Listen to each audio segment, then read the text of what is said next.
Hi hello ಎಲ್ಲರಿಗೂ ನಮಸ್ಕಾರ. ಈ ದಿನ ನಾನು SIP ಬಗ್ಗೆ ಮಾತಾಡ್ತಿದ್ದೀನಿ. SIP ಅಂದರೆ ಏನು, ಅದು ಹೇಗೆ ಕೆಲಸ ಮಾಡುತ್ತೆ ಅಂತ. ನೀವು ಪ್ರತಿ ತಿಂಗಳು ಸ್ವಲ್ಪ ಹಣ ಹೂಡಿಕೆ ಮಾಡಬೇಕೆಂದು ಯೋಚಿಸುತ್ತಿದ್ದೀರಾ?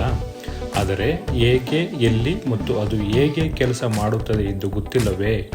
ಈ ವಿಡಿಯೋದಲ್ಲಿ ನಾವು ಸರಳವಾಗಿ ತಿಳಿಯೋಣ SIP ಎಂದರೆ ಏನು ಮತ್ತು ಅದು ಹೇಗೆ ಕೆಲಸ ಮಾಡುತ್ತದೆ ಅಂತ.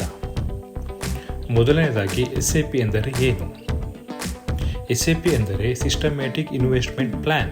ನೀವು ಮ್ಯೂಚುವಲ್ ಫಂಡ್ನಲ್ಲಿ ಹೂಡಿಕೆ ಮಾಡುವ ಒಂದು ನಿಯಮಿತ ವಿಧಾನ.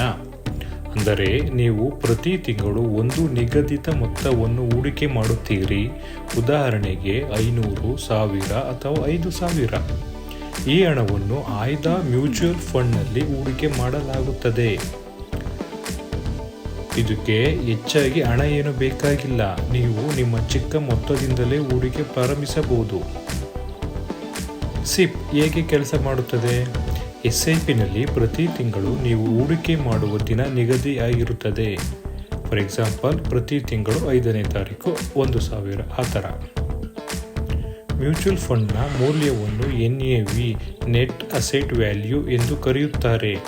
ಪ್ರತಿ ಬಾರಿ ನೀವು ಹೂಡಿಕೆ ಮಾಡಿದಾಗ ಆ ದಿನದ NAV ಪ್ರಕಾರ ನಿಮಗೆ ಯೂನಿಟ್ಗಳು ಸಿಗುತ್ತದೆ. ಉದಾಹರಣೆಗೆ, ಜನವರಿಯಲ್ಲಿ NAV 10 ಇದ್ದರೆ 1000 ರೂಗೆ 1000 ಯೂನಿಟ್ಗಳು ಸಿಗುತ್ತದೆ. ಅದೇ ರೀತಿ ಫೆಬ್ರವರಿಯಲ್ಲಿ NAV 8 ಇದ್ದರೆ 1000 ರೂಪಾಯಿಗೆ 125 ಯೂನಿಟ್ಗಳು ಸಿಗುತ್ತದೆ. ಮಾರ್ಚಿನಲ್ಲಿ NAV 12 ರೂಪಾಯಿ ಇದ್ದರೆ 1000 ರೂಪಾಯಿಗೆ 83 ಯೂನಿಟ್ಗಳು ಸಿಗುತ್ತದೆ. ಈ ರೀತಿಯಲ್ಲಿ ಮಾರುಕಟ್ಟೆ ಇಳಿದಾಗ ಹೆಚ್ಚು ಯೂನಿಟ್ಗಳು, ಏರಿದಾಗ ಕಡಿಮೆ ಯೂನಿಟ್ಗಳು ಸಿಗುತ್ತದೆ. ಈ ವಿಧಾನವನ್ನು ರುಪಿ ಕಾಸ್ಟ್ ಅವರೇಜಿಂಗ್ ಎಂದು ಕರೆಯುತ್ತಾರೆ. SIPನ ಲಾಭಗಳು. ಮೊದಲನೇ ಲಾಭ, ಶಿಸ್ತು, ಡಿಸಿಪ್ಲಿನ್. SIP ನಿಮಗೆ ಪ್ರತಿ ತಿಂಗಳು ಹೂಡಿಕೆ ಮಾಡುವ ಶಿಸ್ತು ಕಲಿಸುತ್ತದೆ. ಯಾವುದೇ ತೊಂದರೆ ಇಲ್ಲದೆ ಹಣ ಸ್ವಯಂಚಾಲಿತವಾಗಿ ಹೂಡಿಕೆ ಆಗುತ್ತದೆ. ಅಂದರೆ ನೀವು SIP ಮಾಡಬೇಕಾದ್ರೆ ಆಟೋ ಡೆಬಿಟ್ ಇಟ್ಟಿದ್ರೆ ಪ್ರತಿ ತಿಂಗಳು ಅದು ಆಟೋಮೆಟಿಕ್ ಡೆಬಿಟ್ ಆಗುತ್ತೆ. ಅದು ಭಾಳ ಒಳ್ಳೆಯ ಶಿಸ್ತು. ಎರಡನೇ ಲಾಭ, ಕಾಸ್ಟ್ ಅವರೇಜಿಂಗ್, ಸರಾಸರಿ ಬೆಲೆ. ಮಾರುಕಟ್ಟೆ ಏರಿಳಿತಗಳಿಂದ ಹೆದರಬೇಕಾಗಿಲ್ಲ. ಒಮ್ಮೆ ಕಡಿಮೆ NAV, ಮತ್ತೊಮ್ಮೆ ಹೆಚ್ಚು NAV ಒಟ್ಟು ಹೂಡಿಕೆಯ ಸರಾಸರಿ ಮೇಲೆ ಸಮವಾಗುತ್ತದೆ. ಮೂರನೇ ಲಾಭ, ಪವರ್ ಆಫ್ ಕಾಂಪೌಂಡಿಂಗ್. ನೀವು ನಿರಂತರವಾಗಿ ಹೂಡಿಕೆ ಮಾಡಿದರೆ ಅದರ ಬೆಲೆ, ಬಡ್ಡಿ ಮತ್ತು ಬಡ್ಡಿಯ ಮೇಲೂ ಬಡ್ಡಿ ಬರುತ್ತದೆ. ಇದನ್ನೇ ಕಾಂಪೌಂಡಿಂಗ್ ಎಫೆಕ್ಟ್ ಅಂತಾರೆ. ಅಂದರೆ ಎಕ್ಸಾಂಪಲ್ ಹೇಳೋದಾದರೆ, ನೀವು 1000 ರೂಪಾಯಿಯನ್ನು ತಿಂಗಳಿಗೆ SIP ಹೂಡಿಸಿದರೆ 10 ವರ್ಷಗಳಲ್ಲಿ 1,20,000 ಹೂಡಿಕೆ ಆಗುತ್ತದೆ. ಸರಾಸರಿ 12% ರಿಟರ್ನ್ ಅಂದರೆ ಸುಮಾರು 2,30,000 ಆಗುವುದು. ಕಾಂಪೌಂಡಿಂಗ್ನ ಪ್ರಪಂಚದ 8ನೇ ಅದ್ಭುತ ಅಂತ ಕರೀತಾರೆ. ನೆಕ್ಸ್ಟ್, SIP ಎಲ್ಲರಿಗೂ ಸೂಕ್ತವೇ? ಹೌದು ಸ್ವಾಮಿ, SIP ಎಲ್ಲರಿಗೂ ಸೂಕ್ತ. ವಿದ್ಯಾರ್ಥಿಗಳಿಗೂ ಸೂಕ್ತ, ಉದ್ಯೋಗಿಗಳಿಗೂ ಸೂಕ್ತ, ಹಾಗೆ ಫ್ಯಾಮಿಲಿ ಮ್ಯಾನ್ಗೂ ಸೂಕ್ತ. ವಿದ್ಯಾರ್ಥಿಗಳಿಗೆ ಚಿಕ್ಕ ಮೊತ್ತದಿಂದ ಹೂಡಿಕೆ ಕಲಿಯಲು ಸೂಕ್ತ. ಉದ್ಯೋಗಿಗಳಿಗೆ ಮಾಸಿಕ ಆದಾಯದಿಂದ ಹೂಡಿಕೆ ಮಾಡಲು ಸೂಕ್ತ.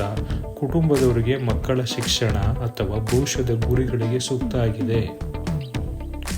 ಆದರೆ ಮುಖ್ಯ ವಿಷಯ ಏನೆಂದರೆ SIP ಒಂದು ಲಾಂಗ್ ಟರ್ಮ್ ಇನ್ವೆಸ್ಟ್ಮೆಂಟ್ ಪ್ಲ್ಯಾನ್. ಕಡಿಮೆ ಅವಧಿಯಲ್ಲಿ ಫಲಿತಾಂಶ ಕಾಣುವುದಿಲ್ಲ.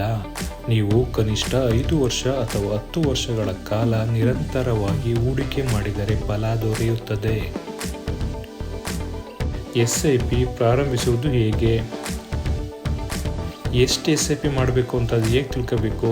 ಅದು ಹೇಗೆ? ಬನ್ನಿ ಹಂತವಾಗಿ ತಿಳಿಯೋಣ. ಮೊದಲನೇದು, ನಿಮ್ಮ ಹೂಡಿಕೆ ಗುರಿ ನಿರ್ಧರಿಸಿ. ಅಂದರೆ ಗೋಲ್. ಉದಾಹರಣೆಗೆ ಮನೆ ಕಟ್ಟಕ್ಕೆ, ಶಿಕ್ಷಣಕ್ಕೆ, ನಿವೃತ್ತಿಗೆ. ಎರಡನೇದು, ರಿಸ್ಕ್ ತಡೆಯುವ ಶಕ್ತಿ ಅಂದಾಜಿಸಬೇಕು. ಮೂರನೇದು, ಒಂದು ಉತ್ತಮ ಮ್ಯೂಚುವಲ್ ಫಂಡ್ ಆಯ್ಕೆ ಮಾಡಬೇಕು. ನಾಲ್ಕನೇದು, SIP ದಿನ ನಿಗದಿ ಮಾಡಿ. ಉದಾಹರಣೆಗೆ ಪ್ರತಿ ತಿಂಗಳ 5ನೇ ತಾರೀಕು ಆ ಥರ. ಐದನೇದಾಗಿ, ಆಟೋ ಡೆಬಿಟ್ ಆಯ್ಕೆ ಮಾಡಿ. ನಿಮ್ಮ ಖಾತೆಯಿಂದ ಹಣ ಸ್ವಯಂ ಹೂಡಿಕೆ ಆಗುತ್ತದೆ. SIP ಆರಂಭ ಮಾಡೋದು ಇಷ್ಟೇ ಅಪ್ಪ. ಈಗ ಸಾರಾಂಶವಾಗಿ ಹೇಳೋದಾದರೆ SIP ಅಂದರೆ ಮಾರುಕಟ್ಟೆಯ ಸಮಯ ನೋಡೋದು ಅಲ್ಲ, ಮಾರುಕಟ್ಟೆಯಲ್ಲಿ ಸಮಯ ಕಳೆಯೋದು. ನೀವು ಚಿಕ್ಕ ಮೊತ್ತದಿಂದ ಪ್ರಾರಂಭಿಸಿ ದೀರ್ಘಾವಧಿಗೆ ಹೂಡಿಕೆ ಮಾಡಿದರೆ ನಿಮ್ಮ ಹಣ ಬೆಳೆಯುತ್ತದೆ, ಹಾಗೆಯೇ ನಿಮ್ಮ ಆರ್ಥಿಕ ಭವಿಷ್ಯವು ಸುರಕ್ಷಿತವಾಗುತ್ತದೆ. ನೀವೇನಾದರೂ ಇದುವರೆಗೂ SIP ಸ್ಟಾರ್ಟ್ ಮಾಡಿಲ್ಲ ಅಂದರೆ ಇಂದಿನಿಂದಲೇ ಪ್ರಾರಂಭಿಸಿ. ನಿಮಗೆ ಈ ವಿಡಿಯೋ ಉಪಯುಕ್ತವಾಗಿದ್ದರೆ ಲೈಕ್ ಮಾಡಿ, ಕಾಮೆಂಟ್ ಮಾಡಿ ಮತ್ತು ನಮ್ಮ ಚಾನಲ್ಗೆ ಸಬ್ಸ್ಕ್ರೈಬ್ ಆಗಲು ಮರಿಬೇಡಿ. ಮುಂದಿನ ವಿಡಿಯೋ SIP ಆಯ್ಕೆ ಮಾಡುವ 5 ಮುಖ್ಯ ಸಲಹೆಗಳು ತಪ್ಪದೆ ನೋಡಿ. Until then, bye.